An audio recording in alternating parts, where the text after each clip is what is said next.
ताजमहल के 22 कमरों के रहस्य को लेकर सुनवाई टल गई है। अवध बार एसोसिएशन की हड़ताल के चलते कोर्ट को सुनवाई टालनी पड़ी। दरअसल ताजमहल के बंद 22 कमरों को खुलवाकर एएसआई से जांच करवाने की मांग की गई है। ऐसे में ये समझना जरूरी है कि आखिर इन 22 कमरों का क्या रहस्य है और इनमें कितने राज छुपे हुए हैं। ताजमहल के 22 कमरों को खोलने और इनकी जांच के लिए समिति गठित करने की मांग को लेकर याचिका दायर की गई है। याचिका दायर होने के बाद एक बार फिर ताजमहल और ताजुल-ए-महल का विवाद सुर्खियों में आ गया है।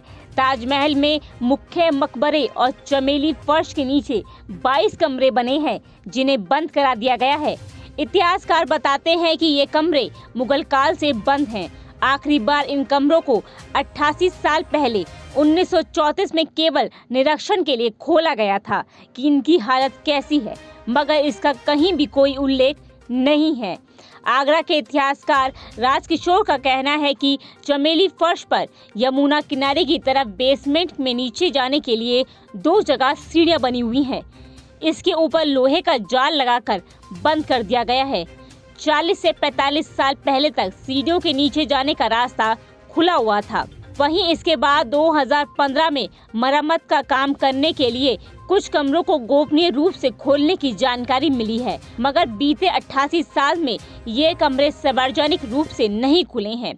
उनका मानना है कि अगर इन कमरों को खोलकर इसकी निष्पक्ष जांच होती है तो कुछ नए रहस्य सामने आ सकते हैं। इतिहासकार राजकिशोर कहते हैं कि 22 कमरों में अगर किसी भी प्रकार के मंदिर के चिन्ह मिलते हैं तो पता चलेगा कि किस समय में ये मंदिर था, न कि मकबरा। और अगर कोई चिन्ह नहीं मिलता है तो ये विवाद हमेशा के लिए खत्म हो जाएगा। इसलिए जरूरी है कि 22 कमरों को खोला जाए। इतिहासकार आगे कहते हैं कि जिस वक्त ताजमहल का निर्माण हुआ उस वक्त शाहजहां दक्षिणी भारत में था। मुमताज भी उनके साथ थी। बुरहानपुर में मुमताज की मौत हुई। शाहजहां का बेटा मुमताज का शव को लेकर आगरा आया। पहले मुमताज को ताजमहल की मुख्य इमारत के बीच में दफन किया गया और उसके बाद 6 महीने बाद ताजमहल के मुख्य मकबरे में दफन किया गया। यह ताजमहल या ताजुल-ए-महल का विवाद इतिहासकार पीएन ओक की किताब के बाद शुरू हुआ था। ट्रू स्टोरी ऑफ ताज में ताजमहल के शिव मंदिर होने से संबंधित कई दावे किए गए थे। उन्होंने अपनी किताब में राजा जयसिंह के फरमानों का भी जिक्र किया है। दरअसल ताजमहल जिस जगह पर है वह जयपुर के राज मानसिंह की संपत्ति थी। शाहजहां ने मानसिंह के पोते राजा जयसिंह को ताजमहल के बदले 4 इमारत दी थी।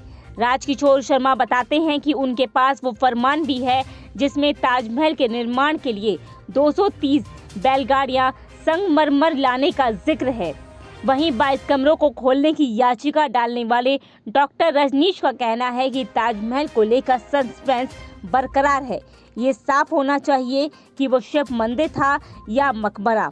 अगर ताज के बंद दरवाजे खुलेंगे तो ये विवाद हमेशा के लिए दफन हो जाएगा। फिलहाल याचिका पर फैसला आना बाकी है, लेकिन एक्सपर्ट की माने तो ताजमहल के 22 बंद दरवाजों को खोलना आसान नहीं होगा। Bureau report, next 9 news nation.